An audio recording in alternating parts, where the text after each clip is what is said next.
안녕하세요. 저는 지금 세계 곳곳을 다니며 복음을 전하는 선교사 김은호입니다. 하지만 여러분이 지금 보고 있는 이 모습은 처음부터 예정된 모습이 아니었습니다. 제가 꿈꾸던 길도 아니었고 제가 선택하려 했던 길도 아니었습니다. 저는 한때 하나님과 아무 상관없이 살았고 제 힘으로 세상을 살아갈 수 있다고 믿었던 사람이었습니다. 그리고 저는 교통사고로 모든 것을 잃어버린 순간에서야 제 인생의 진짜 주인이 누구인지 깨닫게 되었습니다. 오늘 제가 여러분께 드릴 이야기는 성공 스토리가 아니라 무너진 자리에서 저를 다시 일으키신 하나님의 은혜에 대한 이야기입니다. 저는 어릴 때부터 운동을 좋아했습니다. 축구를 잘했고 주위에서도 인정받았습니다. 은호야, 너는 프로 가겠다. 너 정도면 장학금 받고 대학도 충분히 가능해. 이런 말을 들으며 자랐고 저는 어느 순간 하나님보다 나 자신을 더 믿기 시작했습니다. 솔직히 말하면 교회는 귀찮은 곳이었고 기도는 시간 낭비처럼 느껴졌고 말씀은 관심조차 없었습니다. 주일 예배보다 경기가 더 중요했고 수련회보다 훈련이 더 중요했습니다. 저는 제 인생을 내 실력이라는 단단한 바닥 위에 세웠습니다. 그리고 세상 누구보다 확신했습니다. 내 인생은 내가 만든다. 하지만 그 바닥은 모래보다도 더 허약한 것이었습니다.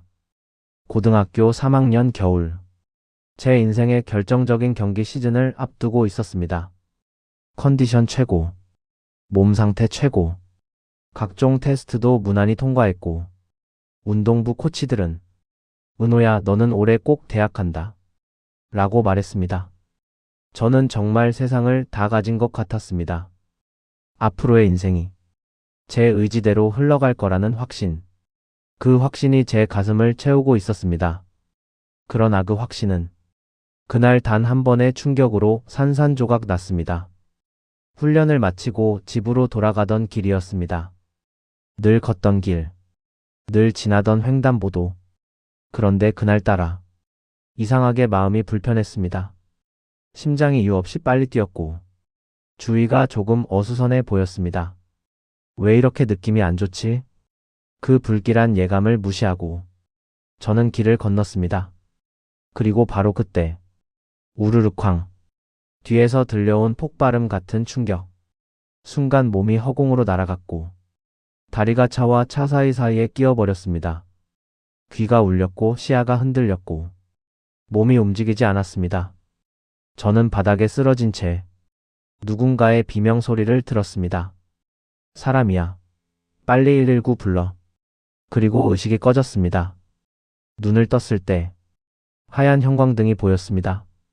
부모님의 얼굴은 울고 있었고 주변은 어지러웠습니다.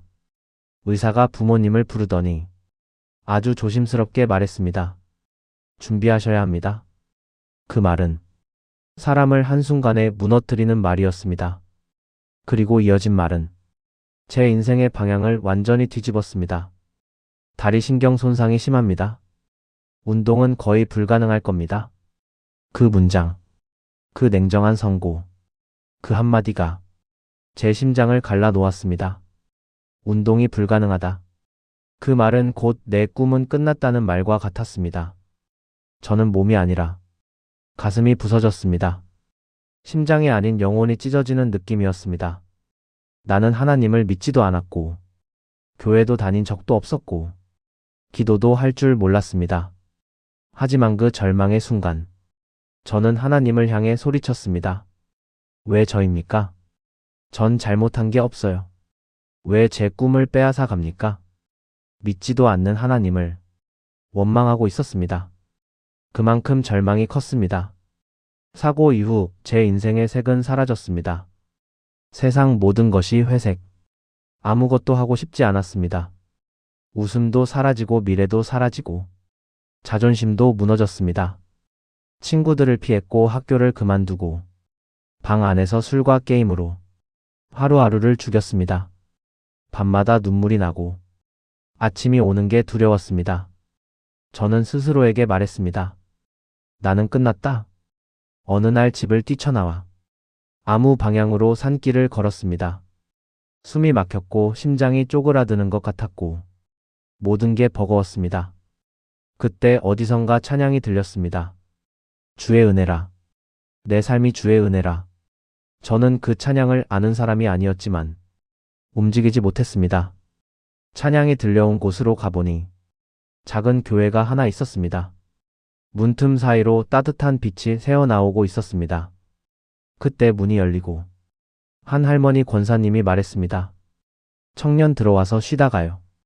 저는 거절하려고 했습니다. 그런데 발이 움직이지 않았습니다. 교회 의자에 앉았을 때 딱 하나 느낄 수 있었습니다. 내 마음이 너무 아프다. 찬양이 흐르자 가슴이 뜨거워졌습니다. 주의 은혜라, 내 삶이 주의 은혜라. 그 곡이 제 심장을 파고들었습니다. 그리고 목사님의 설교.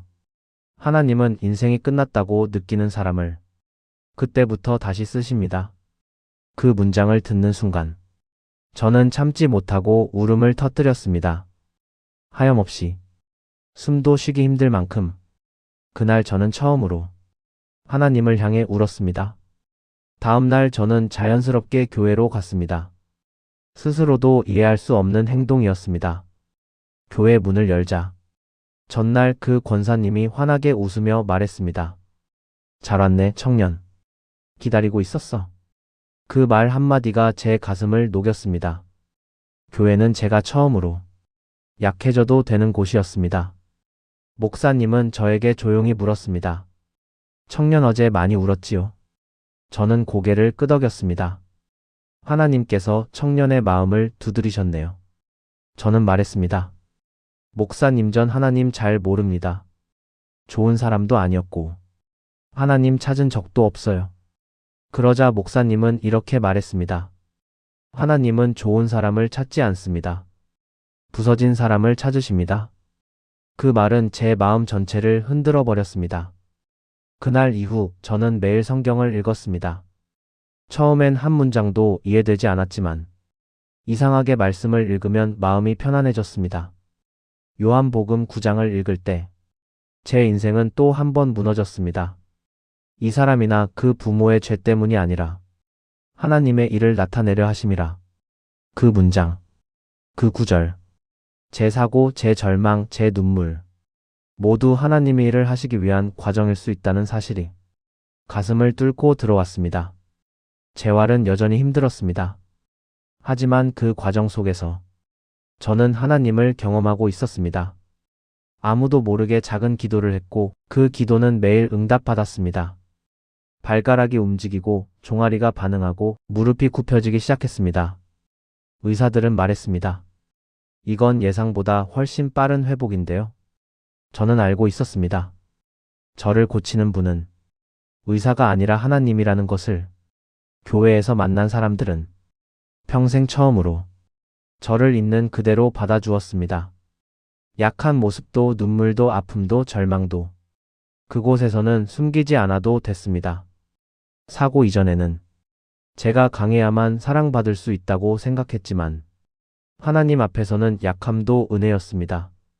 재활이 어느 정도 끝나갈 무렵 저의 일상에서 가장 기다려지는 시간은 예배였습니다. 찬양할 때마다 가슴이 뜨거워졌고 말씀을 듣는 순간 눈물이 절로 흐르는 날이 많았습니다. 하나님께서 정말 제 인생에 찾아오셨다는 걸 매일 느끼고 있었습니다. 그러던 어느 날 수요 예배에서 목사님이 이사야 6장 8절을 읽었습니다. 내가 누구를 보내며 누가 우리를 위하여 갈꼬? 그 순간 제 심장은 미친 듯이 뛰기 시작했습니다. 숨이 가빠지고 손이 떨리고 눈물이 갑자기 흐르기 시작했습니다. 저는 알았습니다. 하나님이 나를 부르고 계신다. 그 자리에서 입술이 떨리며 제 가장 깊은 곳에서 고백이 올라왔습니다. 저요, 제가 여기 있습니다. 저를 보내소서. 그 고백은 저 스스로 한 말이 아니라 성령께서 입술을 움직이신 것 같았습니다. 그날 이후 제 삶은 소명이라는 방향으로 완전히 움직이기 시작했습니다. 소명은 가슴 벅찬 순간으로 끝나지 않았습니다. 현실은 그 소명을 시험하고 흔들었습니다. 어느 저녁 식탁에서 저는 부모님께 조심스럽게 말했습니다.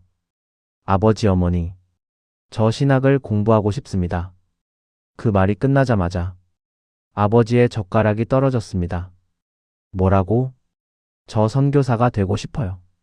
순간 식탁 위 공기는 얼어붙었습니다. 어머니는 얼굴이 하얗게 질리며 말했습니다. 은호야, 너 지금 농담이지?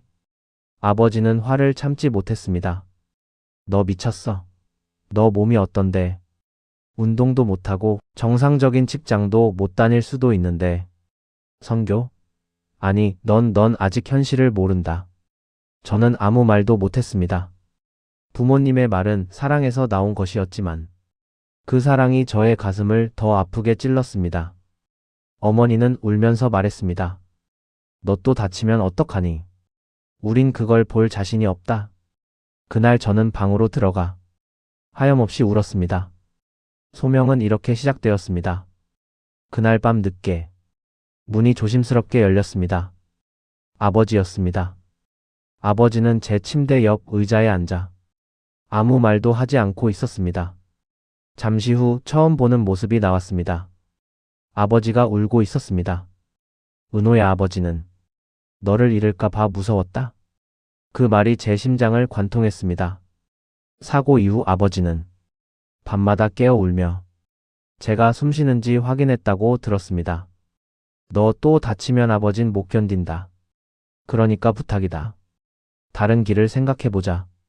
저는 조용히 말했습니다. 아버지, 이번엔 제 뜻이 아니라 하나님의 뜻이에요. 아버지는 고개를 떨구며 말했습니다. 그 하나님, 정말 너를 책임져 주시는 분 맞냐? 그 말이 내 영혼을 찢어 놓았습니다. 하지만 동시에 하나님께서 제게 이런 마음을 주셨습니다. 내가 책임지는 것이 아니라 내가 책임진다. 부모님과의 갈등은 몇 주 동안 계속되었습니다. 몸도 아프고 마음도 상처받고 소명은 흔들리는 듯 보였습니다. 나는 마음이 너무 고통스러워. 한밤중에 무릎을 꿇고 기도했습니다. 하나님, 부모님을 설득해 주세요. 하지만 그보다 저를 흔들리지 않게 해주세요. 그 기도는 제가 드린 기도 중 가장 절실한 고백이었습니다. 기도가 끝났을 때 마음에 깊은 평안이 흘렀습니다. 그때 또렷하게 들린 음성. 내가 너를 부른다. 두려워하지 말라. 그 말이 제 삶의 중심을 잡아주었습니다. 부모님은 끝까지 걱정했지만 결국 저의 결단을 허락해 주셨습니다. 어머니는 마지막까지 눈물을 흘렸고 아버지는 말없이 제 어깨를 두드렸습니다. 그렇게 저는 신학교에 입학했습니다. 교정에 들어서던 첫날, 둘 다 떨렸습니다. 저는 운동선수로서의 삶을 뒤로하고 전혀 다른 인생을 시작하는 문 앞에 서 있었습니다. 주위 학생들은 대부분 어릴 때부터 교회를 다닌 사람들이었고 목사 가정 출신도 많았습니다. 저는 그들 사이에서 너무나 작은 사람이었습니다. 하지만 하나님 앞에서는 저는 가장 큰 사랑을 받은 사람이었습니다. 신학교 생활은 쉽지 않았습니다. 성경 지식은 부족했고 찬양도 서툴렀고 기도도 길게 하지 못했습니다. 하지만 이상하게 기도 훈련 시간만큼은 제 눈물이 가장 많이 흐르는 시간이었습니다. 하나님, 제가 얼마나 교만했는지 모르고 살았습니다. 하나님, 제 뜻보다 주님의 뜻을 선택하게 해주세요. 그리고 어느 날 훈련 목사님이 이런 말을 했습니다. 부서지지 않은 사람은 하나님께 쓰일 수 없다. 그 말은 사고로 부서져 누워있던 제 모습과 놀랍게도 맞아떨어졌습니다. 저는 깨달았습니다. 하나님은 내 다리를 부서뜨려 내 영혼을 다시 빚고 계셨다. 훈련이 거의 끝나갈 무렵 신학생들은 각자 현장 실습지를 배정받았습니다. 저는 산골 오지 마을로 가게 되었습니다. 전기도 약하고 물도 충분하지 않고 아이들은 맨발로 뛰어다니는 곳, 그곳에 발을 내딛는 순간 이런 생각이 들었습니다. 아, 여기구나. 하나님이 나를 보내신 곳. 첫날 아이들과 찬양을 부르던 중 갑자기 한 아이가 발작을 일으키듯 쓰러졌습니다. 주민들이 달려와 말했습니다. 저 아이는 귀신 들린 아이야. 예배할 때마다 저래. 솔직히 말해서 저는 무서웠습니다. 하지만 기도 훈련 때 들었던 말이 떠올랐습니다. 사명은 감당할 수 없는데 하나님이 시키시는 일이다. 저는 떨리는 손으로 그 아이에게 손을 얹고 말했습니다. 예수님의 이름으로 평안할지어다. 그 순간 아이의 몸이 서서히 진정되기 시작했습니다. 그때 깨달았습니다. 하나님이 나를 여기 보내신 이유.